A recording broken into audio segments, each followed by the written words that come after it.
Masih di waktu yang sama, Pak Lurah, Mas Angga dan Mbak Suyuti tampak masih berdiri bingung. Dengan perubahan ruangan yang secara tiba-tiba itu, Mbak Untung terlihat sedikit melempar senyum dan setelah itu mengajak mereka semua untuk duduk. Semua yang kini sudah duduk itu tampak terdiam, terutama Pak Lurah dan Mas Angga yang masih terlihat kebingungan mencerna nalarnya. Sampai akhirnya setelah beberapa saat tidak ada pembicaraan, Pak Lurah pun mulai membuka obrolan. "Kita itu tadi berada di mana, Mbak?" tanya Pak Lurah dengan wajah pucat lemas itu. "Tidak kemana-mana.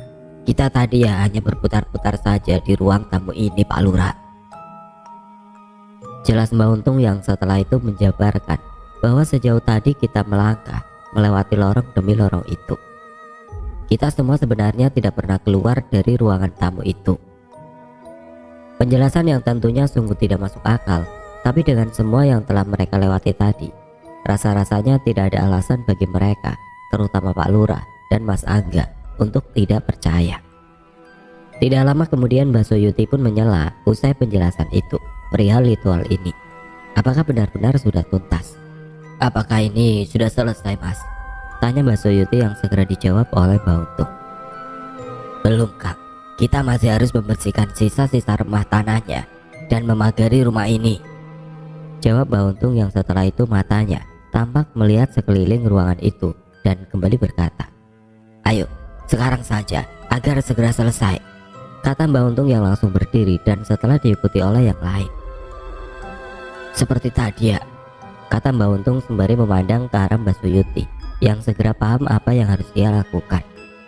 Mereka berempat pun kembali berdiri mencari sudut kosong di ruangan itu. Pak Lurah dan Mas Angga tampak saling toleh karena memang sama sekali tidak memahami. Tampak kini Mbak Untung yang menunduk sambil berdoa dan Mbak Suyuti yang terlihat mengacungkan bambu kuningnya ke atas langit. Dan terdengar lirih suara kerincingan 3 kali dari balik langit-langit ruangan itu, yang mana setelah itu diikuti oleh getaran bambu kuning di tangan Mbak Suyuti. "Agak berat ini, Mas. Tidak seperti tadi," ucap Mbak Suyuti yang sepertinya menjelaskan bahwa getaran itu lebih kuat daripada yang ia rasakan saat pembersihan di rumah lain, rumah-rumah para tokoh yang menjadi korban. "Sudah, Mas, tidak apa-apa. Ikuti saja mau kemana," jawab Mbak Untung yang beberapa saat kemudian Mbak Suyuti pun mulai melangkah ke arah salah satu sudut di ruang tamu itu, mengikuti kemana bambu itu bergerak. Hingga tibalah Mbak Suyuti yang berhenti di salah satu sudut ruangan itu, dan tanpa menunggu perintah lagi, ia pun langsung menghunuskan bambunya 1 kali sampai melubangi atap rumah Pak Lurah itu. Dan bersamaan dengan itu, hal di luar nalar pun kembali terjadi. Melalui lubangnya jatuhlah butiran-butiran lembut tanah kering, mengucur deras layaknya pasir yang dituangkan dari atas. Mas Angga dan Pak Lurah hanya bisa menatap heran. Bagaimana itu bisa terjadi? Tumpahan tanah itu bertahan cukup lama sampai akhirnya tuntas dan membentuk gundukan kecil di lantai bawahnya. Mbak Untung pun sedikit menjumput remah cacaran tanah itu dan memberikannya kepada Pak Lurah untuk diciumnya. Dan benar, Pak Lurah sangat tidak asing dengan bau dari tanah itu. Ya, bau minyak mayat. Mbak Untung pun kembali berjalan mengikuti gerak bambu kuning itu dan akhirnya berhenti lagi di dekat gawang pintu menuju ruang tengah. "Sudah, bunuh saja, Kang," kata Mbak Untung kepada Mbak Suyuti yang tampak menoleh ragu. Dan setelah beberapa saat menata nafasnya, Mbak Suyuti pun segera menghunuskannya, yang mana kali ini ia melakukannya berkali-kali sehingga menimbulkan lubang yang lebih besar. Awalnya tidak ada apapun yang keluar dari lubang di langit-langit itu. Mbak Suyuti tampak sedikit memundurkan langkahnya dan kembali menoleh ke arah Mbak Untung yang segera mendekati dan menepukkan kedua tangannya. Plak, plak, plak. Mbak Untung yang menepukkan tangannya 3 kali. Hingga setelah itu, bluk, bluk, bluk, sebanyak 4 kali gumpalan tanah berbentuk bulat jatuh satu persatu melalui lubang itu. Dan karena teksturnya yang mungkin sudah kering, bulatan-bulatan tanah yang kurang lebih berukuran 2 kepalan orang dewasa itu pun langsung pecah terbelah saat menghantam lantai. "Oh, ini bantal mayat yang diceritakan tadi," batin Pak Lurah yang semakin heran. Cacaran remah tanah kuburan di ruangan itu pun segera dibersihkan dengan sapu lidi beserta pengki. Tanah yang berbau minyak jenazah itu dipindahkan ke dalam kantong plastik. Mereka semua pun kembali duduk setelah itu, kecuali dengan Mbak Untung yang kini keluar dan mengelilingi rumah Pak Lurah untuk melakukan pemagaran. "Semoga saja sudah berakhir ya," ucap Pak Lurah seraya menghela nafasnya beberapa saat setelah ia duduk. "Iya, amin," tanggap Mbak Suyuti dan Mas Angga saat itu. Sampai akhirnya sekira 30 menit kemudian, Mbak Untung pun kembali dan menegaskan bahwa ritual ini sudah benar-benar tuntas. "Pokoknya saya tetap harus mengawal panjenengan Pak Lurah sampai pemilihan selesai," kata Mbak Untung setelah itu.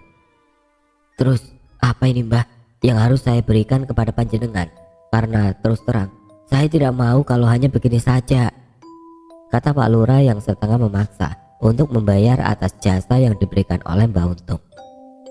"Alah, tidak usah. Ini itu ilmu ikhlas. Bayarannya ya pahala toh dan persaudaraan," tanggap Mbak Untung dengan sedikit tertawa, yang kali ini langsung disela oleh Mas Angga.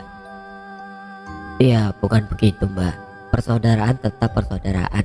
Tapi ini hanya wujud terima kasih dari Bapak beserta keluarga," sela Mas Angga. Mbak Untung mulai sungkan dan mengerutkan dahinya dan kembali berkata bahwa ia tidak pernah akan meminta uang dari jasanya tersebut. Pak Lurah pun sigap melihat celah dari kata-kata Mbak Untung dan langsung berkata, "Berarti kalau bukan uang berkenan kan?" kata Pak Lurah yang langsung membuat Mbak Untung tertawa. "Ya tergantung Pak Lurah. Kalau hanya gula dan teh, saya sih mau menerima. Asal jangan banyak-banyak," jawab Mbak Untung. Pak Lurah pun semakin memaksa. Kalau memang Mbak Untung tidak mau menerima uang, ia akan menuruti apapun barang yang diinginkan oleh beliau, berapapun harganya. Sampai akhirnya Mbak Untung yang tidak mau jauh berdebat pun saat itu berkata, "Sudahlah, gampang itu besok. Sekarang tunggu saja dulu sampai pemilihan selesai," kata Mbak Untung yang setelah itu mengganti topik pembicaraan yang menurutnya lebih penting untuk dibahas. "Besok kursi yang akan dibawa di balai desa yang mana Pak Lurah?" tanya Mbak Untung membuka topik pembicaraan baru tentang tradisi saat hari pemilihan, yang mana setiap calon lurah akan duduk di sebuah kursi yang ia bawa dari rumah ketika proses pemungutan suara berlangsung. "Oh, yang itu Mbak, biasanya saya pakai kursi itu," jawab Pak Lurah sembari menunjuk kursi yang terletak di ujung ruang tamu. Mbak Untung menganggukkan kepalanya dan setelah itu berkata bahwa besok malam, tepatnya di malam pemilihan, ia akan menunggui kursi itu semalam suntuk di balai desa. "Hanya untuk antisipasi saja," kata Mbak Untung yang setelah itu menjelaskan tentang kekhawatiran beliau kalau ada kekuatan hitam yang terletak di kursi itu bila tidak dijaganya. Mbak Untung juga berharap kalau Dukun Cokro akan takut ketika tahu bahwa ia berada di pihak lawannya, sehingga peperangan tidak perlu terjadi. Walau menurutnya kemungkinan itu sangatlah kecil, tapi jujur Mbak Untung sangat menghindari sebuah permusuhan. Tapi bagaimana jika Dukun Cokro marah dan ingin berperang? Kalau itu memang harus terjadi, Mbak Untung pun juga tidak akan tinggal diam dan akan melakukan hal-hal yang diperlukan untuk mengatasi itu. "Besok pasti akan ada kejadian Pak Lurah," kata Mbak Untung yang mengatakan kalau besok pasti ada kejadian yang akan terjadi di pihak Juragan Wiryo. Menurut Mbak Untung itu semua adalah konsekuensi dari ritual pembersihan tadi, yang mana seperti yang kita ketahui, Mbak Untung mengembalikan lelembut-lelembut itu bukan ke tempat asalnya, tapi kepada orang yang telah mengirimnya. Semoga saja itu cukup sebagai peringatan kepada Dukun Cokro, tukas Mbak Untung yang berharap agar pihak Juragan Wiryo terutama Dukun Cokro berpikir kembali untuk menyerang pihak Lurah Pak Wiro karena perlawanan ini. Tapi setidaknya kita bukanlah pihak yang salah, Kang. Kita cuma mengembalikan saja apa yang telah mereka kirimkan. Itu pun hanya sekali. Setelah Mbak Suyuti menanggapi Mbak Untung, yang bersamaan dengan itu terdengar teriakan yang memanggil Pak Lurah dari dalam kamar. Semua tersentak, mereka hampir lupa bahwa Bu Sundari dan Mbak Sari masih berada di dalam kamar. Pak Lurah dan Mas Angga pun segera bergegas menghampiri. Sempat terjadi sedikit drama ketika Mbak Sari dan Bu Sundari yang berada di dalam kamar tidak percaya bahwa yang mengetuk dari luar pintu adalah Mas Angga dan Pak Lurah. Sampai akhirnya entah bagaimana caranya, anak dan istri Pak Lurah itu pun mau membukakan pintu. Setelah itu semua orang kini kembali berkumpul di ruang tamu. Tampak Bu Sundari dan Mbak Sari yang langsung menceritakan tentang apa yang mereka rasakan tadi ketika di dalam kamar. Wah, bisa gila beneran kalau terus-terusan seperti itu, ucap Bu Sundari di tengah ceritanya saat mengutarakan ketidakmasukakalan yang ia dan anaknya alami tadi. Insya Allah itu yang terakhir kok Bu, tanggap Mbak Untung untuk melegakan istri Pak Lurah itu. Kopi panas kembali tersaji, menandakan obrolan itu yang terus berlanjut dan perlahan mulai dihiasi dengan sedikit tawa-tawa ringan. Pokoknya jenengan harus siap loh Bu, jadi Bu Lurah 5 tahun lagi, kata Mbak Untung sambil tertawa. Amin Mbak, amin.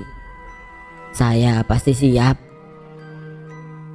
Yang penting ini terakhir, untuk pemilihan selanjutnya tidak usah nyalon lagi, capek. Kan ingin ngomong cucu juga toh Mbak, tanggap Bu Sundari yang juga menertawakan hal itu. Hingga tidak terasa waktu sudah menunjukkan pukul 3 dini hari dan obrolan itu pun ditutup oleh Mbak Untung dan Mbak Suyuti yang berpamitan. Mas Angga pun segera bersiap dengan mobilnya untuk mengantarkan Mbak Untung yang menginap di rumah Mbok Tun dan Mbak Suyuti yang pulang ke Mekarlor. Jam demi jam pun berlalu dan esok hari pun tiba. Sekira pukul 7 pagi, tersiar kabar samar tentang istri Juragan Wiryo yang dibawa oleh mobil ambulan habis subuh tadi. Warta itu pertama kali didapat oleh Pak Tunggul yang segera disampaikan kepada Lurah Pak Wiro saat itu.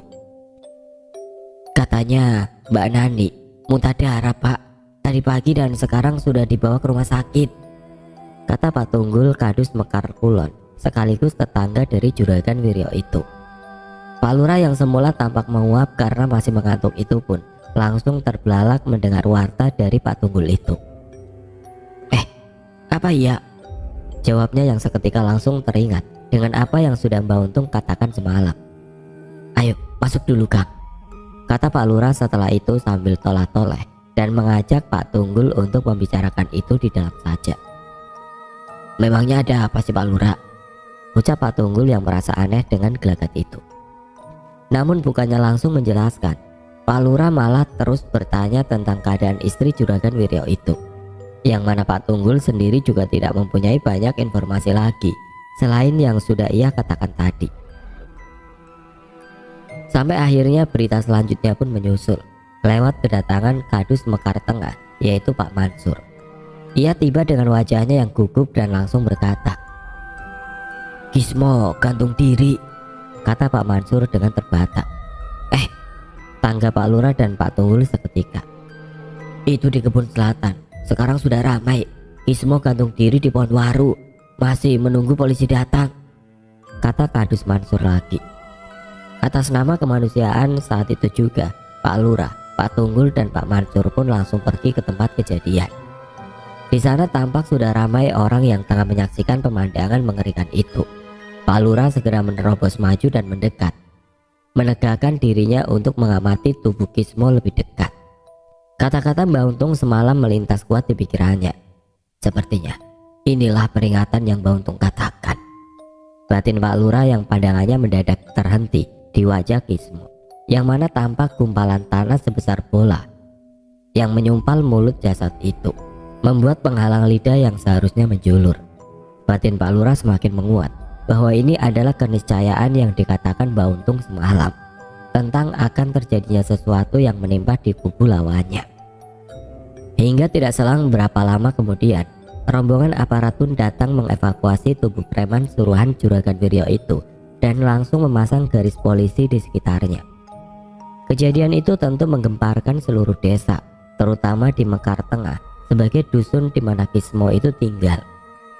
Tidak ada yang tahu pasti tentang penyebab kenapa Kismo sampai mengakhiri hidupnya, kecuali Pak Lurah, Mbak Suyuti, dan Mbak Untung yang kuat dengan teorinya sendiri bahwa ini adalah buah dari serangan teluh yang kembali. Kang Kismo adalah tokoh penting di kubu Juragan Wiryo. Bisa dibilang ia adalah orang di lingkaran nomor 1 dan juga menjadi pengganti almarhum Kang Bajul sebagai juru warta di sana. Namun siapa kira itu akan terjadi. Hingga singkatnya malam pun menjelang.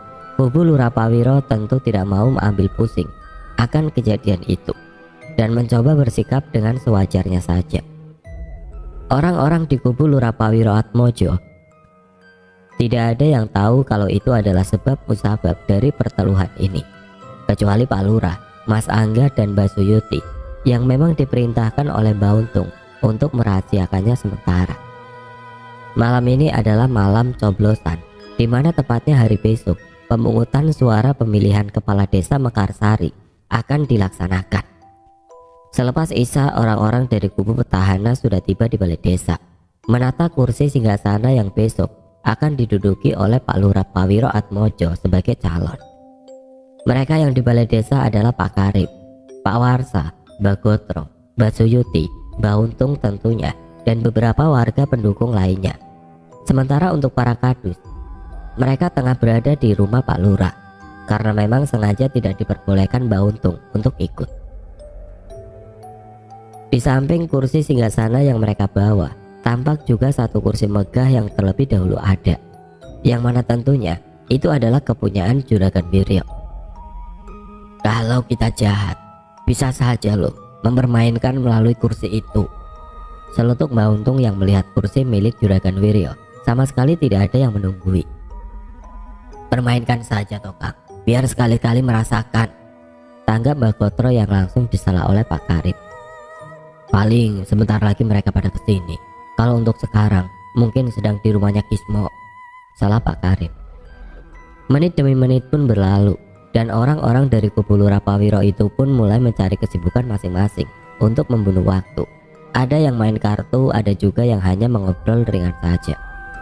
Sementara Mbak Suyuti yang sudah tahu apa tujuan mereka kesini dan apa yang akan Mbak Untung lakukan terhadap kursi Pak Lurah itu pun mulai bertanya, "Terus kapan itu akan dilakukan, Mas?" Ucap Mbak Suyuti yang bertanya kapan ritual terhadap kursi itu akan dilakukan. "Nanti Mas, nunggu orang-orang dari sana, kubu Juragan Wiryo itu sampai di sini," jawab Mbak Untung yang setelah itu menjelaskan bahwa itu sepertinya akan terasa lebih adil. "Nanti kalau jenengan berhadapan dan bertemu di sini dengan Dukun Cokro, bagaimana Mas?" Ucap Mbak Suyuti lagi yang seketika membuat Mbak Untung mengkerutkan alisnya dan berkata, "Itulah yang sebenarnya saya takutkan Mas," kata Mbak Untung yang setelah itu mengajak Mbak Suyuti menjauh dari keramaian dan dengan lirih ia pun menjelaskan apa yang sebenarnya ia takutkan.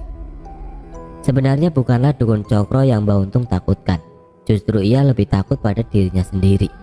Mbak Untung mengaku pada Mbak Suyuti bahwa ada kegelapan yang selama ini ia tahan dan kunci rapat dalam dirinya, yang mana jika itu sampai keluar pasti akan ada hal yang tidak diinginkan terjadi. "Ada suatu kegelapan yang saya kerangkeng rapat di dalam diri saya," ujar Mbak Untung yang kurang lebih menjelaskan bahwa ada sisi lain dalam dirinya yang sebenarnya tidak ingin ia keluarkan. Mbak Suyuti terlihat mengangguk dan bergumam. Yang ia tangkap dari penjelasan itu adalah Mbak Untung yang takut jika kegelapan itu keluar saat nanti ia bertemu dengan Dukun Cokro. "Kira-kira panjenengan masih bisa menahan itu?" tanya Mbak Suyuti lirih, yang mana belum sempat Mbak Untung menanggapi itu, rombongan orang dari kubu Juragan Wiryo pun datang.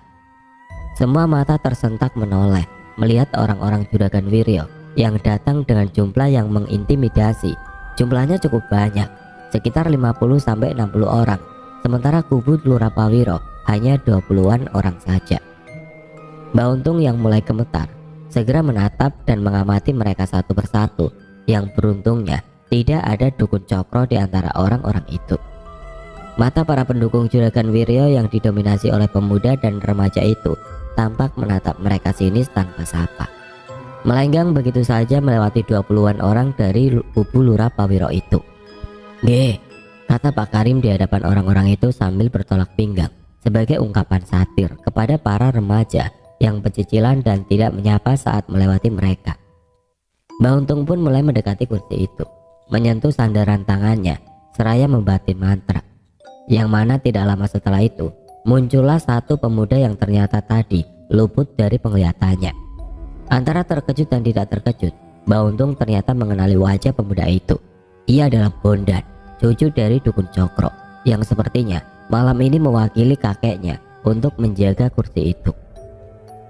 Mbak Untung hanya tersenyum tipis menatap Bondan, dan setelahnya disambut juga oleh cucu Dukun Cokro itu, namun dengan senyuman yang canggung dan meragu sambil berkata, "Saya hanya disuruh sama Eyang Kakung, Mbah," bisik Bondan lirih kepada Mbak Untung dengan tubuh yang terlihat menguncup takut. "Tidak apa-apa, Nak, teruskan saja. Apakah kakekmu sudah tahu?" tanggap Mbak Untung yang tidak langsung menjurus pada pertanyaan itu. Mendengar itu Bondan pun tampak semakin canggung, dan sambil meletakkan sesuatu yang dibungkus dengan daun pisang di bawah kursi, Bondan pun menjawab pertanyaan Mbak Untung itu dengan singkat seraya menganggukkan kepalanya. "Nggih," tanggap Bondan yang setelah itu langsung pergi menjauh dan kembali berkerumun dengan orang-orang dari Juragan Wiryo. Dan orang-orang dari dua kubu yang saling berlawanan itu pun kini disatukan oleh atap terpal yang berdiri di halaman balai desa, berbentuk dua kerumunan dengan posisi yang saling berseberangan. "Bedebah, bau apa ini?" kata salah seorang dalam kerumunan itu, yang juga langsung diamini oleh yang lain.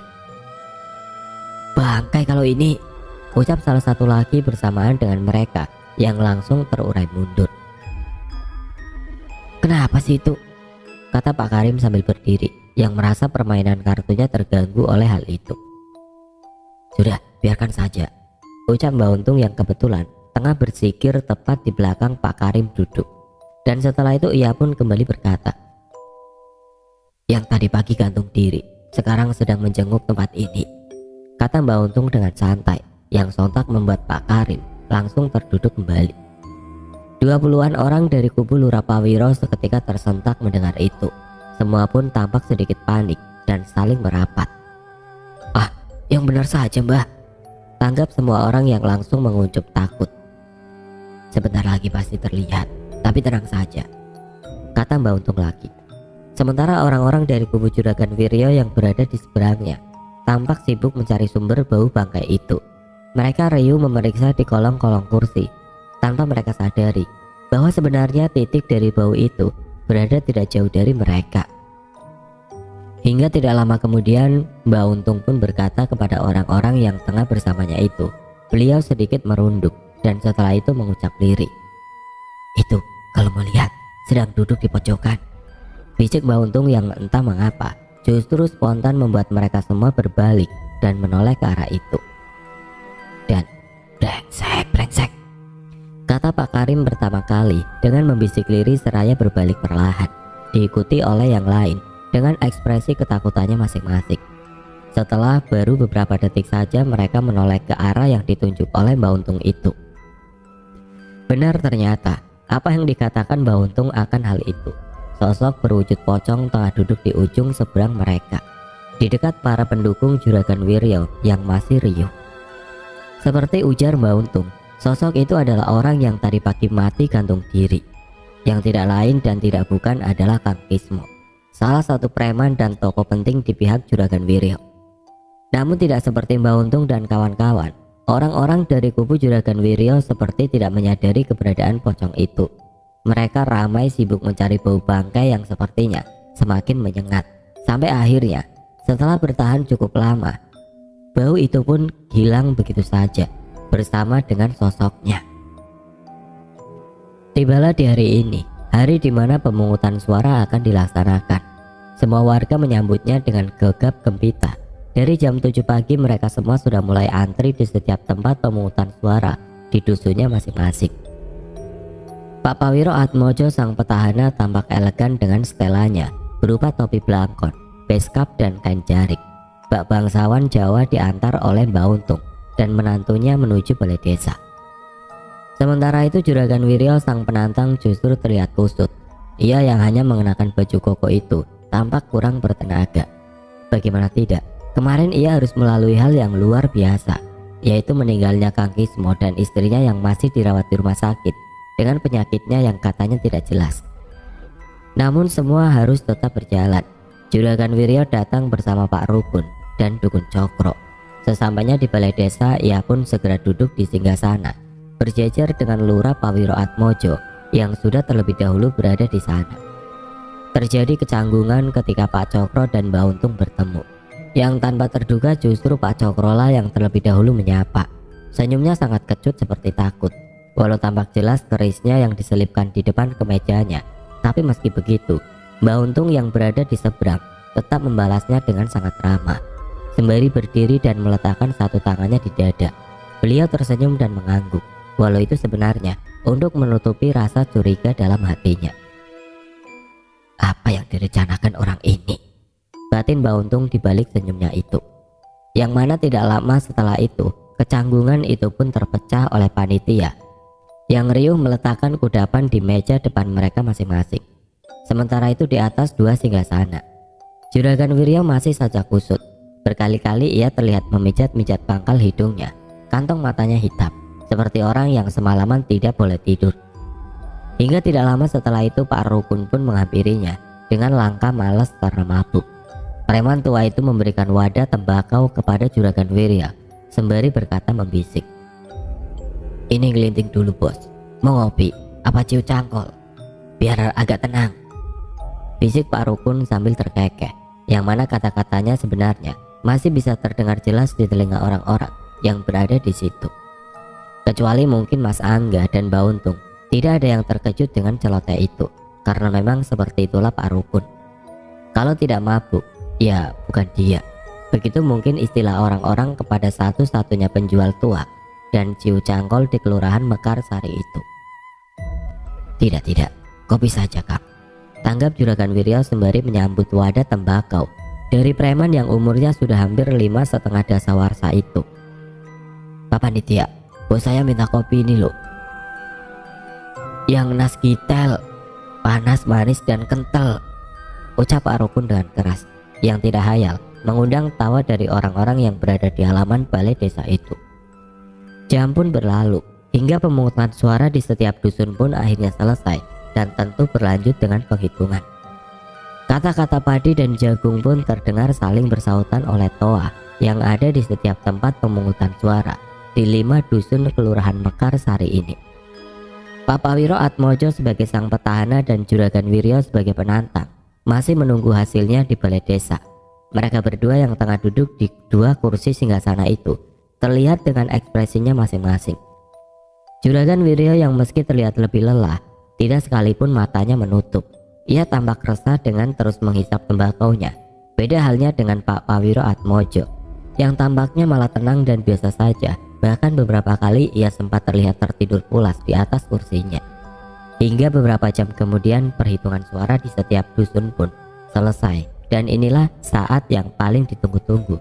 Sekitar pukul 1 siang, tampak perwakilan panitia dari semua dusun tiba di balai desa, membawa 5 buah kotak suara beserta kertas laporan hasil dari penghitungan sementara. Laporan penghitungan itu pun mulai dibacakan satu persatu, dan pembulatan akhirnya menunjukkan bahwa Pak Pawiro Atmojo lebih unggul. Meski Juragan Wirya menang telak 98% di dusun Mekar Kulon, tapi di dusun-dusun yang lain pemilihannya tidak lebih dari 20-25%. Di dusun Mekar Lor, Pak Pawiro Atmojo malah mendapatkan benar-benar 100%, melebihi dusun di mana ia tinggal, yaitu Mekar Wetan, yang justru mendapatkan sekitar 75% suara saja. Masih di atas singgasana, Pak Pawiro Atmojo menghela nafas lega. Sepertinya benar yang dikatakan Mbak Untung kemarin, bahwa ialah yang akan menjadi pemenangnya. Namun saat itu, ia mencoba untuk tidak menunjukkan ekspresi kemenangannya sesuai dengan perintah Mbak Untung sebelum ia berangkat dari pagi.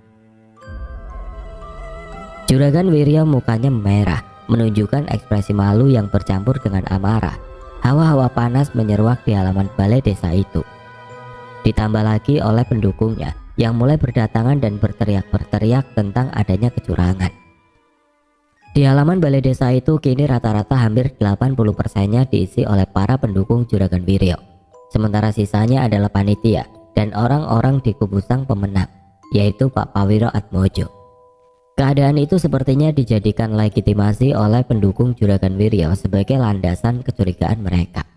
Sampai akhirnya Hal yang tidak diinginkan pun terjadi, yaitu sebuah keributan yang diawali oleh kursi yang tiba-tiba terbang ke arah Pak Pawiro Atmojo yang tengah duduk itu. Beruntung lemparan itu meleset dan tidak mengenainya. Namun tanpa diduga, beberapa saat setelah itu ada satu pukulan yang mengarah dari samping menyasar kepala Pak Pawiro. Beruntung untuk sekali lagi refleksnya berhasil menghindari pukulan itu. Pukulan yang tanpa disangka dilayangkan oleh Juragan Wiryo itu sendiri. Mas Angga yang semula sempat ciut oleh begitu banyaknya pendukung Juragan Wiryo pun seketika gelap mata. Ia melompat dari kursinya, berlari menghampiri Juragan Wiryo dan langsung menghujaninya dengan pukulan. Keributan pun pecah seketika. Pendukung Juragan Wiryo mengamuk di balai desa itu, membanting kursi, membalikan meja-meja, memecahkan kaca, serta mengejar dan menangkap panitia, dan tidak sungkan pula melayangkan pukulan kepada pihak yang sebenarnya netral itu. Pak Pawiro diseret turun oleh Pak Karim, Mbak Gotro dan Pak Warsa. Ia segera dibawa pergi dari balai desa itu. Semua terjadi begitu cepat. Mas Angga akhirnya berhasil diseret oleh pendukung Juragan Wiryo, hingga menantu Pak Lurah itu pun tidak luput dari bulan-bulanan mereka.